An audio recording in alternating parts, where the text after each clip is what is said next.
So I was on YouTube and I happened to catch an episode of The Point from Chris Cillizza of CNN, and the topic of the show was how Medicare for All is dividing the 2020 Dem candidates. And it was interesting watching this because it really was typical mainstream media spin. And I mean, the point that I walked away from was mainly that um, CNN and the Centrists, on behalf of their wealthy big pharma and big health insurance donors, are purposely putting out misinformation or twisting things to confuse voters about Medicare for all, right? And they're mostly using fear, like fear of losing coverage, fear that you're going to pay too much, fear that you're going to pay all these taxes, right? And none of it is true.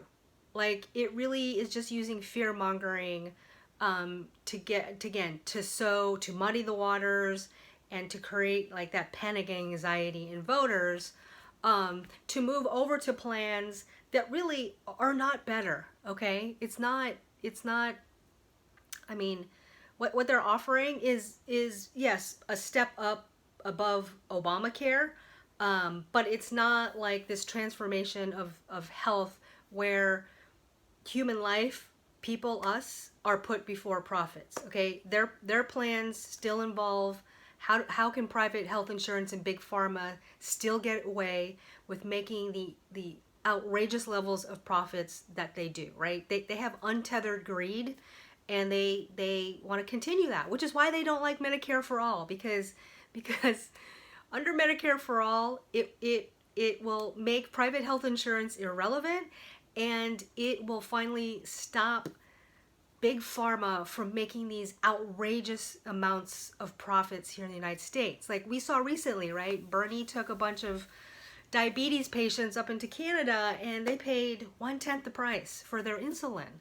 And we have people dying because they can't afford insulin. I mean, I've seen multiple stories where people are paying like $1,000 to $1,200 a month now for their insulin, which is just like, that's outrageous.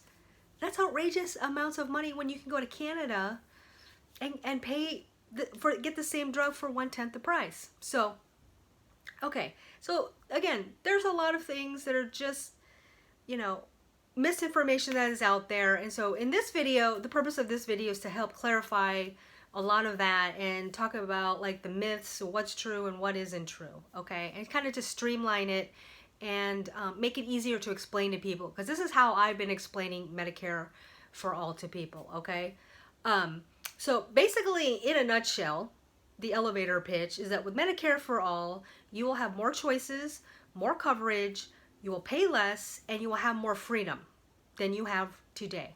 Okay, more choices, more coverage, pay less, and more freedom. Like, it sounds wonderful, right? Because it is. It is really. And it's not inventing anything new. We are not starting from scratch. We are catching up with the rest of the world. Other top countries offer this already. We've just been brainwashed to believe that we can't have this because so a handful of industries and a bunch of CEOs can make tens of millions of dollars in profit, right? Or the company billions in profit at our expense. So no more. Okay, so let's get into it. So as I mentioned first, we're not starting from scratch like Joe Biden is suggesting. Medicare for All is an existing system. Under Medicare for All we're doing is expanding coverage from what is currently offered, and it extends it to every single American. So the other talking point that 180 million people will get kicked off their private health insurance is they're not getting kicked off, they're moving over to Medicare for All, where you will have coverage from cradle to grave your whole life. You will never have interruption in your healthcare coverage ever again. You will also never have to be tied to a job ever again to have healthcare coverage, because even when you have a job, a lot of things happen. Like, how often do companies change their coverage? And then everything changes again, right? With your deductibles, your co-pays, your what's covered, what isn't, that changes. If you get too sick and you can't work, that becomes an issue too, and then you lose your insurance, or then you leave and then you have to pay for Cobra, which is outrageously expensive, or then you go on the exchange like everybody else, right? Or a lot of people just don't go out without insurance until they can find a new job, which is just, again, just really just like inhumane, okay? And the only reason, again, we're in this is so some industries can make a lot of money at our expense. So that's the basics. So with Medicare for All, nobody loses coverage. Everybody gets covered. Every single American, and it's continuous your entire life. From cradle to grave, you will always have insurance. Okay, so first of all, more choices. Okay, one of the biggest things under Medicare for All is that there is no longer any in-network requirements. Yeah, so you can pick any doctor you want, you can pick any hospital you want, you can go wherever you want to go. You don't have to look at a list that's pre-approved by the insurance company and then call these people to find out if they will take you or not. So, which is just a real pain. I've been through that myself, right? So this, you get to pick whoever. Like more, so there's more choices. And you have doctors you love and a hospital you love, great. You get to keep them. You get to keep them. But if you have ones that you hate, you don't have to see them anymore, okay? You can ask your friends, well, who do you go to? Oh, okay, sounds great. I'll go to them, right? Like word of mouth, like, becomes a big deal. So again, you have more choices. The in-network requirement is also a big deal because, and I'll get into that in how you will pay less because there's no longer in-network requirements. Okay, so next, more coverage. They're like, you will have way more coverage than you have right now with private health insurance, okay? So under Medicare for All, it includes dental, which can be a big thing, right? Especially like particularly people who are missing teeth.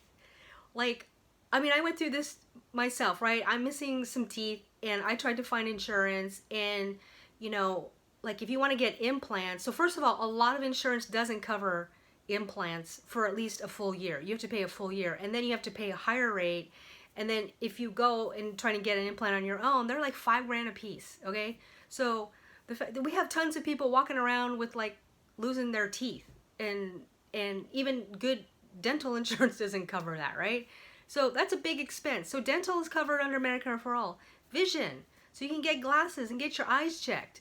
Hearing aids, which cost thousands of dollars. I mean, thousands and thousands of dollars. So that will save the elderly like enormous amounts of money. One of the biggest things, so with prescription drugs, there will be a $200 a year out-of-pocket cap on what you will pay for prescription drugs. Like, this in itself is amazing, okay?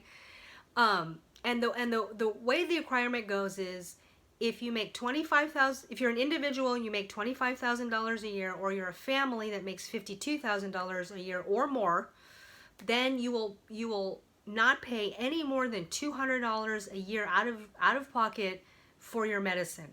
Okay, if you make less than those, the government Medicare for All covers it for you. So for those, who are poor, you don't have to worry about it. Like, your medicine is taken care of. And the reason that Medicare for All, the reason that can happen is because of the collective bargaining power now that the government will have with negotiating with big pharma. So again, they won't be able to get away with their obscene levels of greed that they're doing right now. Okay, so that collective bargaining helps, which is another big reason why private health insurers under Medicare for All will no longer be able to offer anything that duplicates that's under Medicare for All. Okay, so continuing on with more coverage, you will also get ambulance and ER. So even people with coverage, I mean, how many times are you afraid to go to the ER because you're going to get some unexpected bill, right?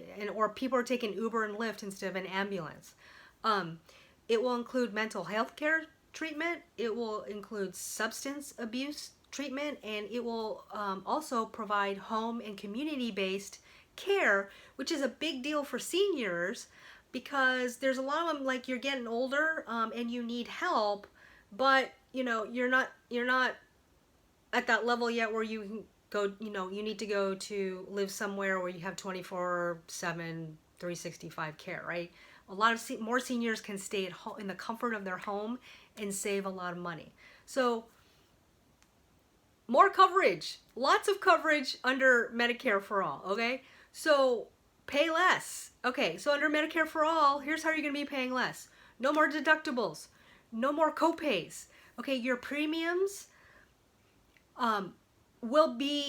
you will no longer pay a premium, and premium actually is a private tax that you pay to your health insurance company, okay? So when we talk about, well, you're going to pay taxes for Medicare for All, you are, but you're also paying a tax right now. That premium is a private tax. So under Medicare for All, the tax that you'll be paying is actually less than the premium, deductible, and copay that you're paying every year, compared to what you'll be paying under Medicare for All, that will just go straight. You're not paying any middlemen. It's going straight to the government, and that provides your coverage from birth to death. So in the studies that they've done, the average family will save like $3,000 a year on their healthcare costs, okay? That's a lot of money. That money can go to, doing other things, right? Or even fun things, like going on a vacation. When's the last time, like, a lot of people forego vacations now because their money has to go other places? Or you can pay off, like, other debts, buy a car, upgrade, fix your house, like, buy some clothes, do some fun things, right? Other than using your money for more healthcare costs, which again are going to fatten the pockets of these companies and their CEOs and their shareholders.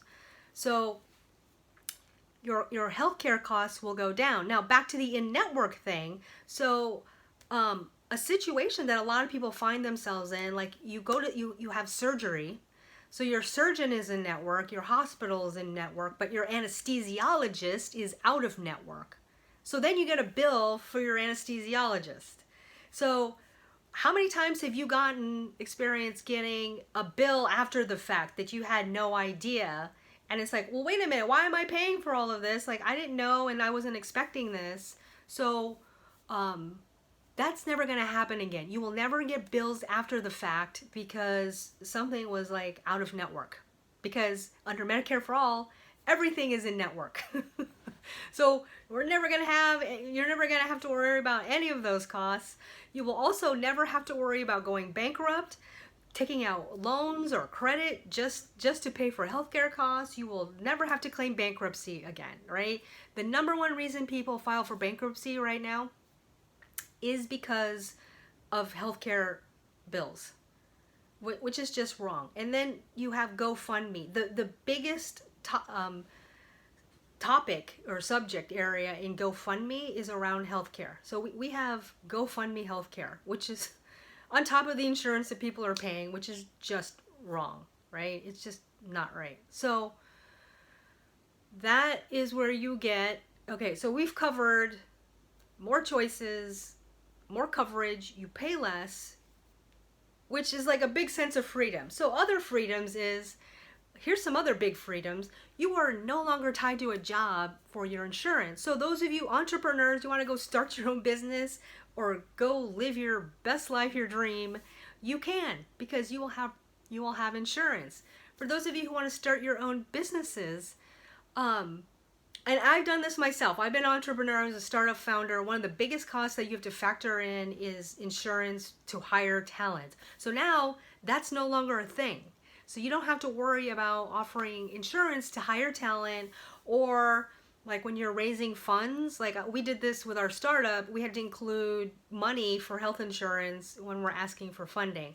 Like that doesn't have to happen anymore. And companies no longer have that huge cost of healthcare to worry about anymore. So they can move that money and putting it into higher wages or other benefits that are more like to the well-being of of their employees instead of, like, again, this huge burden of healthcare costs, which right now the bulk of that is just so, like, these healthcare insurance companies, these big pharma companies, their CEOs and shareholders can make gobs and gobs of unlimited money. And so it's time to stop for that. And that's the biggest thing about, like, Medicare for All is a non-profit business model.